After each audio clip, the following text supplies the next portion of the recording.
5 mistakes नहीं करना कभी भी अगर यूएस आना चाह रहे हो।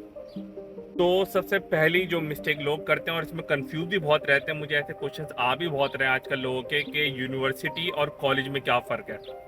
तो यूनिवर्सिटी में प्रॉपर मास्टर्स और प्रॉपर बैचलर्स होता है और कॉलेजेस में आपको एसोसिएट या डिप्लोमा टाइप की डिग्री दे दी जाती हैं, जहाँ पे आपको 2-3 साल पढ़ना पड़ता है। उसके बाद आप फिर यूनिवर्सिटी में अप्लाई कर सकते हैं। लेकिन अगर आप इंटरनेशनल स्टूडेंट हो तो कॉलेज में एडमिशन मत लेना, क्योंकि वीज़ा चांसेस बहुत लो हो जाते हैं अगर आपका एडमिशन किसी कॉलेज में हुआ है।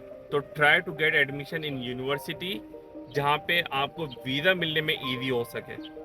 यहाँ आने के बाद आप स्विच करा सकते हो कॉलेजेस के अंदर, लेकिन मेक श्योर कि जब एडमिशन लो तो यूनिवर्सिटी के अंदर लो। और अगेन डिफरेंस ये है कि यूनिवर्सिटी से प्रॉपर बैचलर्स एंड मास्टर्स की डिग्री मिलती है एंड कॉलेज से एसोसिएट डिग्रीज मिलती हैं, डिप्लोमा टाइप की डिग्रीज मिलती हैं। तो ये होती है पहली कॉमन मिस्टेक जो अक्सर लोग करते हैं, कॉलेज में एडमिशन ले लेते हैं और फिर वीज़ा अप्लाई करने चले आते हैं। सेकंड मिस्टेक अक्सर लोग ये करते हैं कि यूएस या किसी भी कंट्री के लिए जब आप वीज़ा अप्लाई करते हैं तो आपको फाइनेंशियल स्टेटमेंट दिखाना पड़ता है कि कौन आपको स्पॉन्सर कर रहा है। तो अक्सर लोग ये करते हैं कि कंसल्टेंट से पैसा उठा के अपने अकाउंट के अंदर रख देते हैं और फिर शो करते हैं कि ये पैसा उनकी अम्मा अब्बा या किसी के भी अकाउंट से, ये मतलब शो कर देते हैं कि ये हमें स्पॉन्सर कर रहे हैं और ये इनके अकाउंट में इतना पैसा पड़ा हुआ है कि मेरी एजुकेशन को सपोर्ट कर सके, मेरा एक्सपेंसेस बेयर कर सके।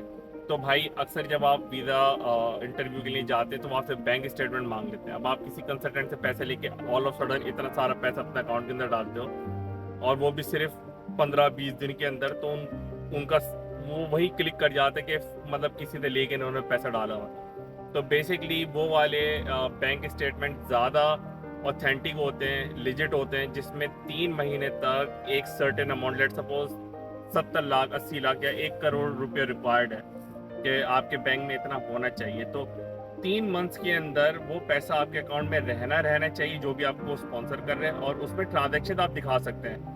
जैसे 1 करोड़ अमाउंट है, उसमें से 5 लाख निकल गए, फिर 2 लाख वापस डल गए, 3 लाख डल, मतलब एक सर्टेन अमाउंट, जैसे 90 लाख से कम ना हो, एक जैसे जो भी लिमिट है। तो लोग अक्सर ये करते हैं कि कंसल्टेंट को 1-2 लाख रुपए देते हैं, कहते हैं 15 दिन के लिए हमारे बैंक अकाउंट में रखवा दो और हम वीज़ा जब दिखाएंगे तो हम ये बैंक स्टेटमेंट दिखा देंगे। तो वहाँ पे अगर आप लकी हैं तो निकल जाएंगे, लेकिन मेजॉरिटी ऑफ द केसेस आप पकड़े जाते हैं और वो फिर वहाँ से भी आपके रिजेक्शन हो जाता है। अब बात कर लेते हैं थर्ड मिस्टेक की। थर्ड मिस्टेक अक्सर लोग ये करते हैं कि कॉन्फिडेंस बिल्कुल ज़ीरो हो चुका होता है जब इंटरव्यू देने जाते हैं। चाहे हर चीज़ लिजिट है, एडमिशन सब परफेक्ट है, हर चीज़ ओके है, लेकिन पता नहीं वहाँ जाते ही नर्वस हो जाते हैं, क्योंकि इंग्लिश में इतनी बात करने की आदत नहीं होती और फिर वहाँ जाके पैनिक हो जाते हैं। तो ये चीज़ मैं आपको एक क्लियर कर दूं कि गोरे जो भी वहाँ बैठे हुए आपका इंटरव्यू ले रहे हैं, वो उनके लिए वो सबसे बड़ा रेड फ्लैग होता है बॉडी लैंग्वेज का और नर्वसनेस का। बिकॉज यहाँ पे इस चीज़ की अंडरस्टैंडिंग है ही नहीं ना, यहाँ ऐसा कभी होता है कि सिर्फ बात करने में लोग नर्वस हो जाए।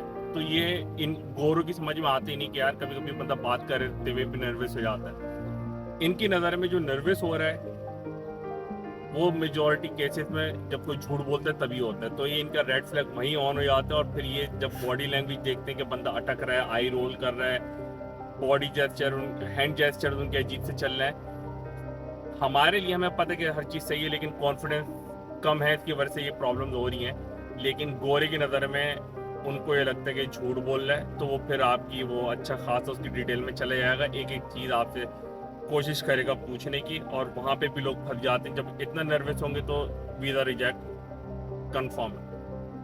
तो बात कर लेते हैं फोर्थ मिस्टेक की। फोर्थ मिस्टेक में लोग अक्सर ये करते हैं कि अपने प्रोग्राम के बारे में इतना जानते ही नहीं। एक तो एडमिशन ले लेते हैं, पता नहीं होता कि कौन सी यूनिवर्सिटी है, यूनिवर्सिटी का नाम पता होगा लेकिन लोकेशन नहीं पता होगी, एड्रेस पता नहीं होगा, ये नहीं पता होगा वहाँ जाके कहाँ रुकेंगे, पूरा प्रॉपर प्लान करते नहीं है। सोचते हैं कि जब वीज़ा लग जाएगा तब हम प्लान करेंगे। तो भाई जब भी वीज़ा अप्लाई करने जाओ तो पूरा प्रॉपर प्लान होना चाहिए, कहाँ रुकेंगे और कितना खर्चा आएगा, तो ये सारी चीज़ें होनी चाहिए। फिफ्थ मिस्टेक में मैं सारी जितनी छोटी छोटी चीज़ें सब कवर करूँगा कि ये छोटी छोटी मिस्टेक्स होती हैं जिसकी वजह से वीज़े के ऊपर इम्पैक्ट आता है। पहला ये, इस तरीके से बात करो और अपने केस इस तरीके से बनाओ कि वीज़ा ऑफिसर को श्योरिटी हो कि आप अपनी एजुकेशन कंप्लीट करके वापस अपनी कंट्री आओगे। उनको ये कहीं से इंडिकेशन नहीं मिलनी चाहिए कि आप गए तो यूएस जाके रुक जाएंगे। इस तरीके से अपना प्लान, अपनी सिचुएशन को इस तरीके से बनाओ कि उसको लगे कि you are going to come back after completing your education. दूसरा, ये लोग अक्सर प्रॉपर्टी दिखा देंगे कि जो भी हमें स्पॉन्सर कर रहा है उसके पास करोड़ों की प्रॉपर्टी है, ये है वो मैटर नहीं करती है। तो वो प्रॉपर्टी की चीज़ें दिखाने की कोई ज़रूरत नहीं है। बैंक स्टेटमेंट ज़्यादा मैटर करता है, वो वही देखना चाहते हैं और वो लेजिट होना चाहिए, किसी कंसल्टेंट से पैसे लेके डालने की ज़रूरत नहीं है। तो यही एक मतलब छोटी छोटी चीज़ें होती हैं जो मैटर करती हैं, इम्पैक्ट करती हैं वीज़ा के डिसीजन मेकिंग में, जो वीज़ा ऑफिसर बना रहा होता है आपके लिए। तो भाई मेक श्योर कि ये जो मैंने चीज़ें आइडेंटिफाई करी जिसकी बेसिस पे मेच्योरिटी टाइम वीज़ा रिजेक्ट हो जाता है, ये अवॉइड करें। और मेरे चैनल को लाइक एंड सब्सक्राइब करें। मैं ऐसी यूज़फुल इन्फॉर्मेशन प्रोवाइड करता रहूँगा जिससे लोगों की हेल्प हो सके। और अगर यूएस के प्रोसेस से रिलेटेड और क्वेश्चन हैं आप लोगों के पास, तो कमेंट सेशन में जाके पोस्ट करें। मैं उन वीडियोस को, उन टॉपिक्स को भी कवर करूँगा नेक्स्ट अपकमिंग वीडियोस में। तो मिलेंगे किसी और नए टॉपिक के साथ नेक्स्ट वीडियो में। Take care.